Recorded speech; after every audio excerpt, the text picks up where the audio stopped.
네, 안녕하세요. 모바일 포켓 매거진의 포마입니다.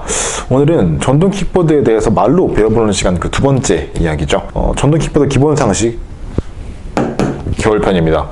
요즘 날씨가 너무 추워져서 전동 킥보드 리뷰 촬영이 굉장히 어렵습니다. 당연히 올라갈 수 있는 언덕에서 전원이 나가고 평상시에 나오던 이동거리가 반토막 나는 등 강추위가 계속되면서 리뷰 촬영에 굉장한 난항을 겪고 있습니다.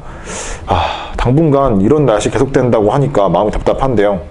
그래도 쉴 수만 없으니까 겨울철 전동 킥보드에 관한 궁금증을 풀어보는 시간을 가져보도록 할게요. 바로 시작해보도록 하겠습니다. 전동 킥보드의 기본 상식 겨울편입니다.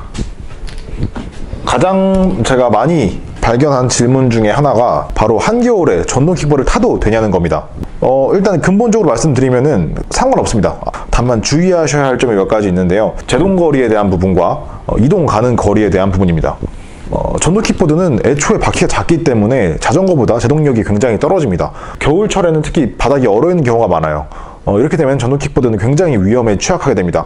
특히 통타이어로 이루어진 제품들 같은 경우에는 훨씬 더 이 미끄러움에 취약하기 때문에 겨울철 이용할 때 상당히 주의하셔야 합니다. 그 다음으로 이동 가는 거리에 대한 부분인데요. 이동 가는 거리는 일반적으로 0도에서 10도 사이가 됐을 때 주행거리를 약 반 정도 생각하시면 편합니다. 여름에 100km를 달리던 전동 킥보드를 소유하고 계신다면 겨울에는 50km 정도라고 생각을 하시면 편합니다. 정말로 50km밖에 못 간다는 말은 아니에요. 하지만 대충 반 정도 생각하시면 거리가 모자랄 일은 없으실 거예요. 제동 멈출 때 항상 주의하시고 이동 가는 거리를 조금 반 정도 낮춰서 생각해 주시면은 겨울에도 전동 킥보드를 타도 전혀 상관이 없다, 이렇게 말씀드리고 싶네요. 네, 두 번째, 벌써 너무 추운데 전동 킥보드 사도 되나요? 이 질문 굉장히 많이 해주셨어요.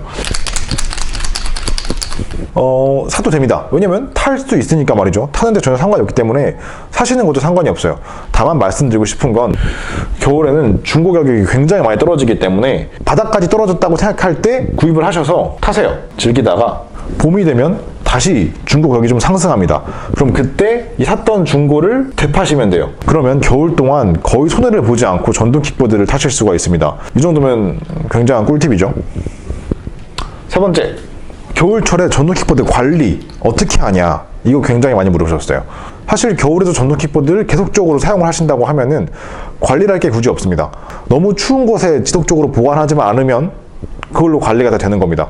그리고 배터리를 충전할 때 추운 곳에서 따뜻한 곳으로 들어오자마자 바로 충전하시면 안 돼요. 추운 곳에서 따뜻한 곳으로 들어오셨을 때는 최소한 1시간, 넉넉하게 한 2시간 정도 지난 후에 충전을 해 주시는 게 좋다고 합니다. 네, 그러면은 전동 킥보드를 만약에 겨울에 계속 타지 않고 장기간 보관한다고 했을 때 이때가 관리가 중요한데요. 전동 킥보드는 리튬 이온 배터리로 만들어지기 때문에, 또는 납산도 있지만 비슷하니까 넘어갈게요.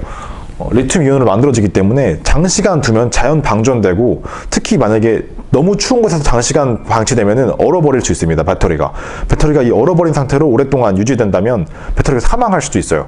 절대 추운 곳에 오랜 시간 방치하시면 안 되고요. 가장 추천드리는 거는 50%만 충전해서 일주일에 2주일에 한 번씩 추가적으로 조금씩 충전시켜 주시는 거를 가장 추천드립니다. 근데 되게 어렵잖아요, 솔직히. 그러니까 가장 현실적인 방안은 그냥 풀 충전 하신 다음에 한 2주에서 3주 정도 한 번씩만 탑승해 주시고 다시 집에 돌아와서 충전해 주시고, 이게 가장 현실적이고 괜찮은 방법이라고 말씀드리고 싶네요. 네, 겨울철 전동 킥보드 타는 거 뭐가 그렇게 춥냐, 이런 분들도 꽤 계시더라고요. 난 자전거 잘만 탔다, 전동 킥보드 똑같은데 뭐가 이렇게 춥냐, 이렇게 말씀하시는 분들이 계셔서 이게 후회하실 수도 있어요. 이렇게 생각하시고 전동 킥보드를 구매하셨다가는 후회하실 수도 있기 때문에 간단하게 설명드리겠습니다. 전동 킥보드라는 거는 특히 겨울철에 탈 때는 자전거보다는 오토바이에 가깝다고 생각해 주셔야 되세요. 그러니까 오토바이처럼 거의 풀 무장을 하고 라이딩을 즐기셔야 춥지 않은 라이딩이 가능하다고 하겠습니다. 막 자전거는 사실 빨리 달리고 하면은 몸에서 열이 많이 나면서 좀 많이 케어가 되는데 전동 킥보드는 그렇지가 않아요. 그래서 자전거를 타다가 넘어오신다고 했을 때 자전거랑 비슷하지 않을까? 라는 생각보다는 오토바이랑 오히려 약간 더 비슷하다고 생각을 해주시는 게 맞다고 봅니다. 그래서 엄청 춥다는 건 아니에요. 그냥 너무 방심하지 말라는 거죠. 전쟁은 항상 방심할 때 일어나니까요. 우리나라처럼 지금. 네, 이렇게 해서 겨울철 전동 킥보드에 대한 기본 상식, 겨울편에 대해서 알아봤고요. 오늘 컨텐츠는 여기까지 끝입니다. 전후 킥보드 리뷰가 대체 언제 올라오는 거야? 라고 말씀하시는 분들이 계실 거예요. 그래서 공지를 하나 드리려고 합니다. 요즘 제가 국제전자 제품 박람회라는 CES라고 미국에서 열리는 전시회 때문에 그거를 한 2주 정도 미국에 가서 좀 관람을 하고 오게 될 것 같아요. 그래서 그것 때문에 지금 개인적인 일을 그 전에 미리 다 처리하느라고 너무 바쁜 일정을 소화하고 있습니다. 게다가 날씨까지 추워서 지금 전후 킥보드 리뷰를 못 찍었던 건데요. 돌아온 날짜는 1월 중순쯤으로 예정이 되어 있고요. 그동안 영상 업로드가 좀 힘들 수 있다는 점 말씀드리려고 합니다. 네, 그래도 그곳에 가서 여러분들에게 세계의 전자제품의 동향을 직접 보고 좀 도움이 될 만한 정보들을 얻어올 수 있도록 노력해 보겠습니다. 아니, 노력할 거예요. 무조건 그렇게 할 거예요.